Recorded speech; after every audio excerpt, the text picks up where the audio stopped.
Assalamualaikum warahmatullahi wabarakatuh. Kembali lagi bersama Ajo dalam kuliah Creative Thinking. Nah, sekarang kita akan bicara tentang sebuah frase, sebuah kalimat yang akan sering kalian dengar apabila orang bicara soal berpikir kreatif. Apa itu?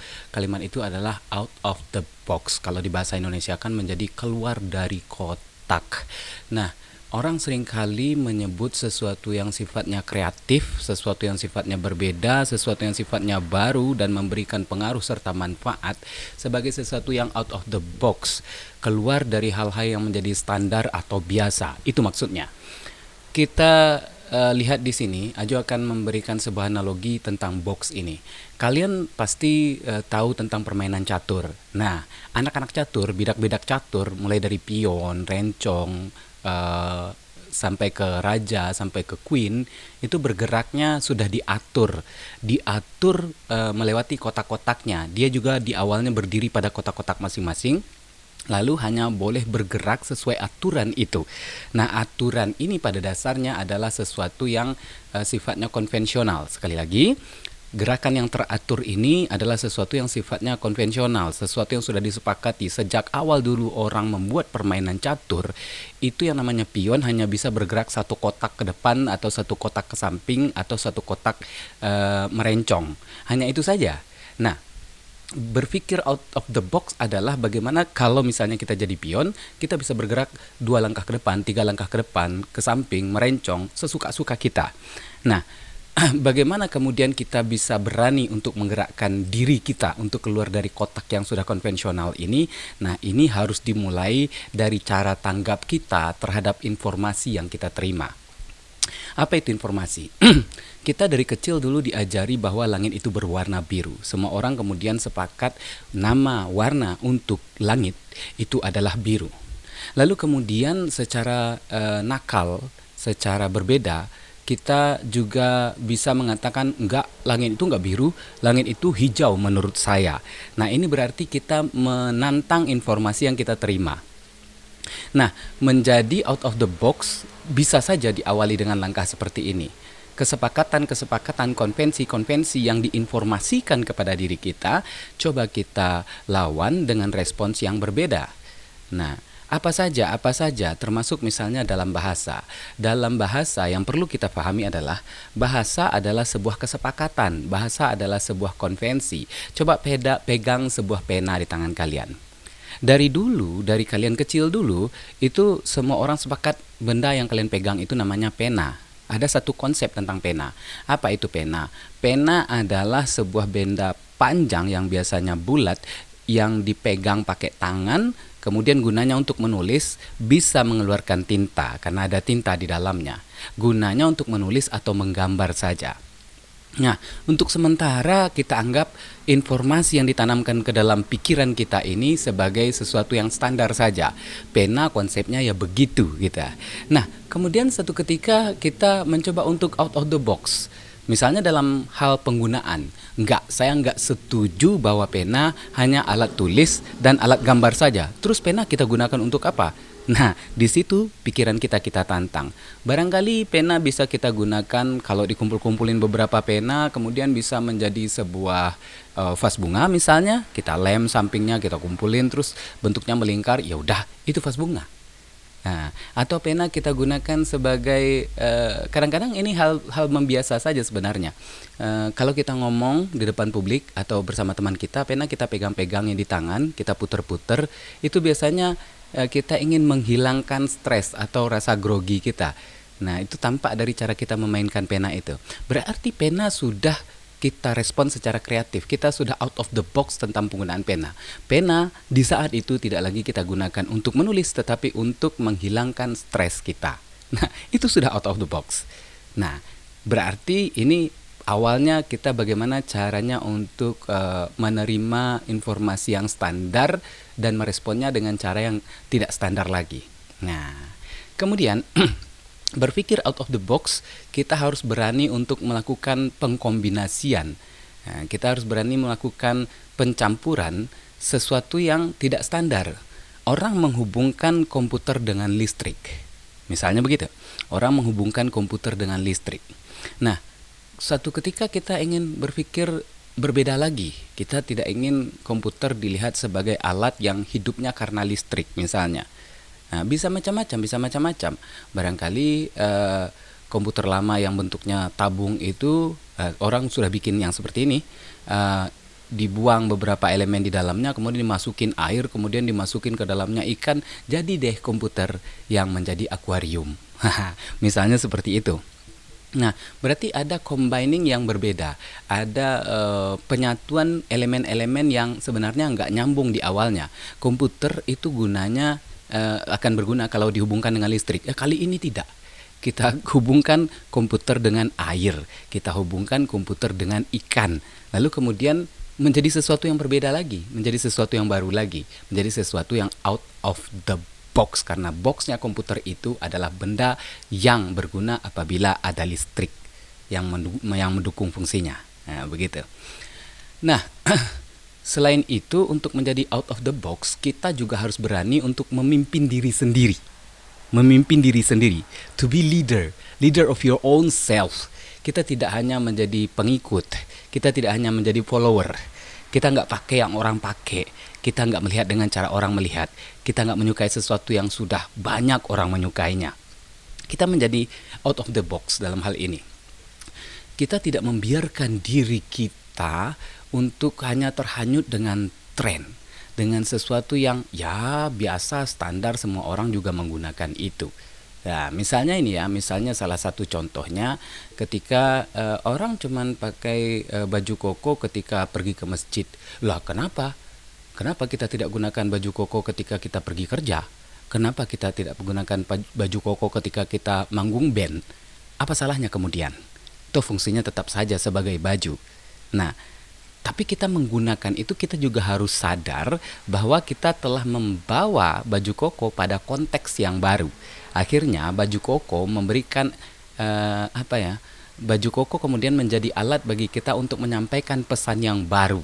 Nah, misalnya kalau kita pakai baju koko untuk bermain band, kita menyampaikan pesan kepada orang banyak bahwa mungkin nih lagu yang bakal kita bawa ini lagu religi nih, misalnya begitu. Nah, bisa saja seperti itu. Kemudian ketika kita sudah memimpin diri kita sendiri, berarti kita membawanya ke arah yang kita mau. Kuasai dirimu, bikin dirimu merasa bahwa kamu bos, kamu berhak untuk mengarahkan dirimu, mengambil keputusan apa saja yang dia mau, begitu, yang dia mau. Nah, tapi dalam hal ini tentu kita tidak harus keluar dari kesadaran bahwa kita ini makhluk sosial. Kita diatur oleh norma-norma misalnya. Menjadi kreatif, out of the box, tidak kemudian harus pula kita melanggar norma-norma itu. Cuman kalau dulu gurunya Ajo pernah bilang, nakal itu beda loh dengan kurang ajar. Nakal itu kita bikin diri kita jadi berbeda. Kurang ajar itu kita membuat diri kita kemudian merugikan orang lain. Jangan sampai merugikan orang lain, ya. Nah, kemudian selain berani memimpin diri sendiri, untuk out of the box itu kita juga harus membuat pikiran kita mampu menciptakan metafora-metafora. Nah, metafora-metafora, majas metafor, pernah dengar istilah itu kan pas pelajaran bahasa Indonesia? Nah, misalnya metafora-metafora itu ini bisa dilakukan sebagai latihan juga ya. Kita mengkonversi sejumlah tanda, kita mengkonversi sejumlah kata pada tempat yang mungkin tidak lazim digunakan oleh orang-orang. Ini salah satu contohnya. Ketika hujan turun, kemudian kita melihat situasinya ya standar seperti hujan. Itu informasi realitas di depan kita, kita cerna di dalam otak kita. Tapi ketika kita menuliskan tentang hujan itu, kita tidak bilang hujan turun dari langit. Kita tulis dalam tulisan kita, hujan menyerbuku. Hujan menyerbu bumi. Hujan menyerbu musim misalnya. Karena itu sebuah metafor. Karena yang kita lihat hujan tidak hanya turunnya rame-rame. Lah kalau turunnya rame-rame berarti itu hujan ngapain? Itu menyerbu dia. Nah, seperti itu. Metafor kalau kalian pelajari secara lebih dalam lagi adalah pengalihan dari standar penilaian yang biasa terhadap informasi menjadi standar penilaian yang berbeda. Sekali lagi di dalamnya ada nilai yang berbeda pula. Coba misalnya kalau kita bilang kepada seorang lawan jenis, kita bilang aku cinta padamu. Nah, kalau kita memang naksir dia, kita bilang begitu. Itu standar sekali, standar sekali. Nah, kita pengen menciptakan metafor dari kata cintai itu. Aku akan tidur ketika matamu terpejam. Aku akan menangis ketika kamu luka. Aku akan marah bila ada orang menyinggungmu. Seolah-olah dia blend sama diri kita. Dia gabung sama kita. Dia dan kita itu seolah-olah menjadi satu. Semua yang dirasanya kita rasakan juga. Nah, bisa seperti itu, bisa seperti itu. Nah, metafora berpikir harus seringkali kita asah. Jadi dalam kegiatan hari-hari kita bisa melihat segala sesuatu dalam sudut pandang yang berbeda kalau kita membahasakannya secara metaforis. Oke. Nah, berikutnya untuk menjadi diri yang out of the box itu kita terpaksa untuk sebentar berhenti dulu berpikir tentang salah dan benar. Nah, salah dan benar, orang menyebut sesuatu salah itu hari ini kalau dia tidak lazim, kalau dia tidak biasa, orang akan cenderung bilang itu salah gitu. Sementara kalau sesuatu sudah sesuai dengan kebiasaan, orang akan bilang itu benar. Nah, sebenarnya apakah sesuatu yang benar itu harus sesuai dengan kebiasaan? Hati-hati loh, hati-hati. Adalah biasa kalau kita lihat pemandangan yang miris sebenarnya hari-hari orang nyapu halaman rumah, terus sampahnya dikumpulin, terus dibuang ke kali. Karena adegan begini sering kita lihat, kita anggap ini sebagai sesuatu yang benar. Sebenarnya itu tidak benar. Itu hanyalah sebuah pembenaran. Karena dia membiasa, maka kemudian kita anggap itu lazim, maka itu adalah sebuah kebenaran. Harusnya kita memberontak, itu salah. Membuang sampah di aliran air misalnya, itu akan membuat aliran air itu tersumbat. Efek akhirnya bisa parah, bisa sampai banjir, penyakit datang dan lain sebagainya. Jadi kita berhenti dulu berpikir bahwa benar itu harus lazim. Enggak. Benar itu harus umum. Enggak. Kamu boleh berpikir tentang sesuatu yang benar berbeda dari yang lazim gitu. Berbeda dari yang lazim.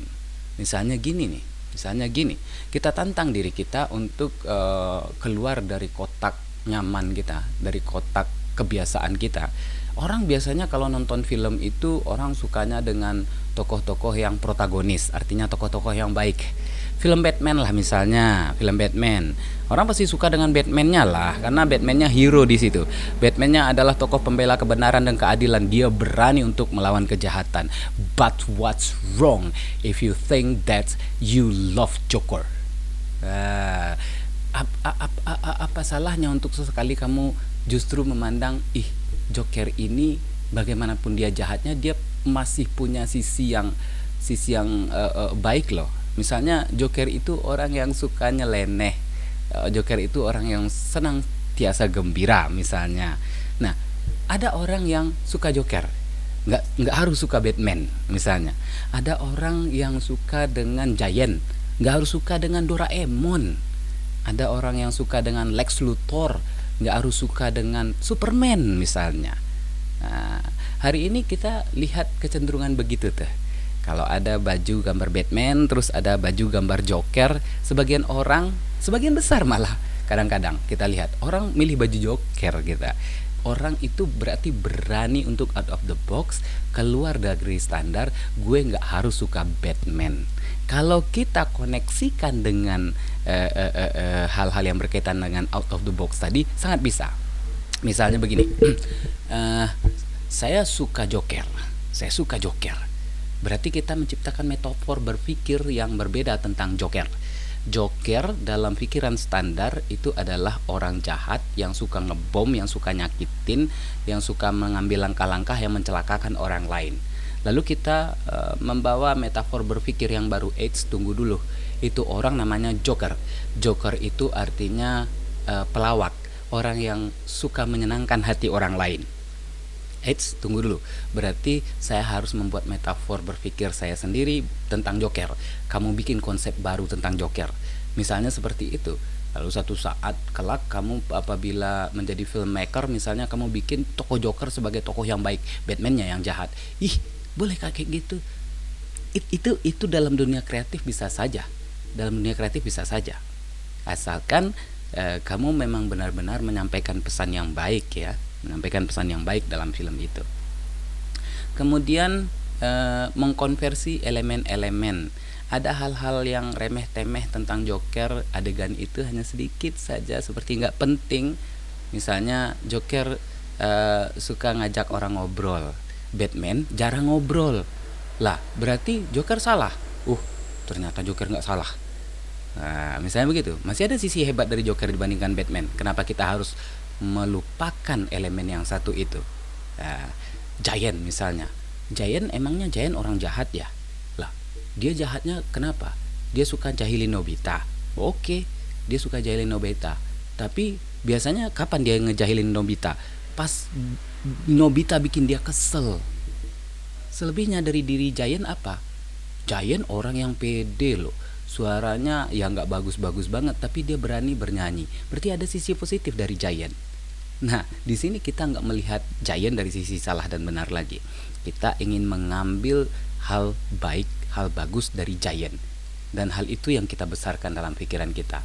Berarti kita sudah out of the box di situ. Nah, tapi sekali lagi ya, tidak dalam rangka menghalalkan kejahatan Joker, tidak dalam rangka menghalalkan jahilnya Giant, tapi kita tetap melihat Joker dan Giant itu ya manusia gitu.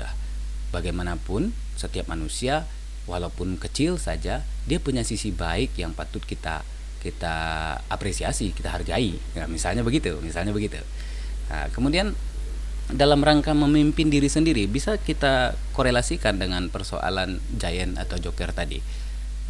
Kita memimpin diri kita untuk menghargai Giant misalnya. Coba lihat dalam film Doraemon itu sebenarnya si Nobita itu nggak ada baik-baiknya juga. Dia malas, itu yang pertama. Kedua, dia tidak mandiri. Ketiga, dia sangat cengeng. Keempat, maaf cakap ini ya, walaupun kasar kedengarannya, Nobita itu bodoh karena nggak mau belajar. Nah, berbeda dengan teman-temannya yang lain. Nah, sementara Giant bagaimana? Giant walau bagaimanapun dia anak yang berani untuk memunculkan diri sendiri. Giant juga anak yang suka berolahraga. Nobita nggak suka berolahraga. Giant punya peliharaan, Nobita nggak punya peliharaan. Giant tidak tergantung pada siapa-siapa, walaupun kadang-kadang dia memanfaatkan barang-barang Suneo ya. Tapi seringkali juga banyak adegan di banyak seri Giant nggak terlalu tergantung loh dengan Suneo, tapi Nobita tergantung banget sama Doraemon. Nah, ini sisi lain dari Giant yang harusnya bisa kita jadikan sebagai sebuah wahana untuk out of the box. Saya keluar dari pikiran bahwa Nobita itu baik dan Giant itu jahat selamanya. Nah, misalnya begitu. Nah, jadi informasi yang kita terima dalam pikiran kita sebagai standarnya informasi dari kebiasaan yang kita lihat, di situ kita mencoba untuk melihat dengan cara yang berbeda. Kita nakal di situ. Ajo punya cerita ini sebagai penutup kuliah kita. Dulu Ajo membuat naskah judulnya Melintas Kandung. Itu adalah sebuah naskah teater. Ajo mencoba untuk menggali lebih dalam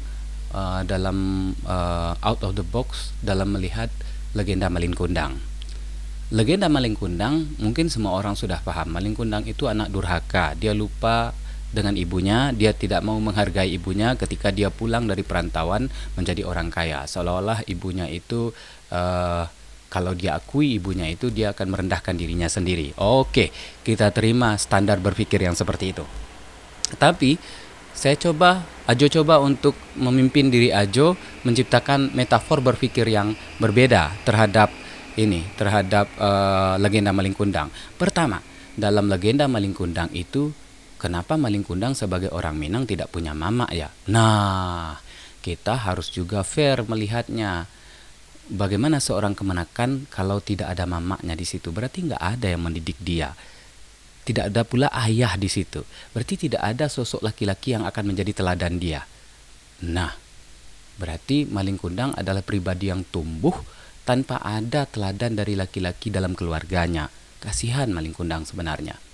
Kemudian yang kedua, misalnya pada bagian maling kundang pergi merantau. Lalu maling kundang pulang dengan kesombongan. Perantauan kemudian membuat maling kundang berubah dari anak baik yang menghargai ibunya menjadi anak yang tidak lagi menghargai ibunya. Berarti legenda ini punya pesan lebih dari sekedar jangan durhaka pada ibu. Legenda ini juga punya pesan bahwa hati-hati loh mengenal dunia yang baru. Kalau kamu terlalu terhanyut dengan dunia yang baru, kamu bisa dalam tanda kutip durhaka kepada dunia yang lama. Dalam legenda maling kundang ternyata juga ada sebuah metafor yang sangat kreatif. Maling kundang dikutuk ibunya menjadi batu. Pertanyaan besarnya, ibu kayak mana sih yang tega mengutuk anaknya jadi batu? Di mana-mana ibu itu penuh cinta dan kasih sayang. Ibu itu suka memaafkan kalau anaknya punya salah. Nggak jarang loh, walaupun anaknya masuk penjara, ibunya tetap aja membesuk ke penjara karena rasa sayang itu nggak bisa dibatasi dengan oh anakmu sudah jadi orang jahat, jangan kamu sayangi lagi. Nggak ada ibu yang kayak gitu. Lah, kenapa ibu maling kundang malah mengutuk anaknya menjadi batu? Nah, ternyata itu adalah sebuah metafora. Batu di sini apa? Batu adalah pengibaratan terhadap pikiran yang keras, terhadap hati yang keras. Jadi yang jadi batu itu apa? Yang jadi batu itu mungkin bukan fisik maling kundang seperti batu yang ditemukan di pinggir laut itu. Tapi apa? Tapi maling kundang itu otaknya yang jadi batu, hatinya yang dia jadi batu. Kenapa bisa menjadi batu ketika dia tidak lagi menghargai ibunya? Lah, kemudian Ajo berpikir, ibu ini jangan-jangan ibu yang dalam pengertian umum saja. Ajo mencoba untuk membawa pikiran Ajo keluar dari kotak. Ini bukan ibu yang dimaksud ibu biasa.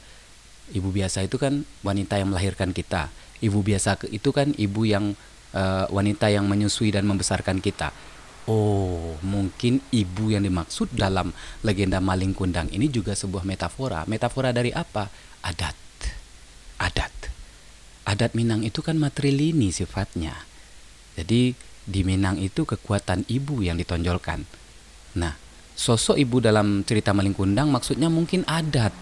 Jadi kalau kita sudah terhanyut dengan hal-hal yang berbau duniawi, maling kundang kan kaya.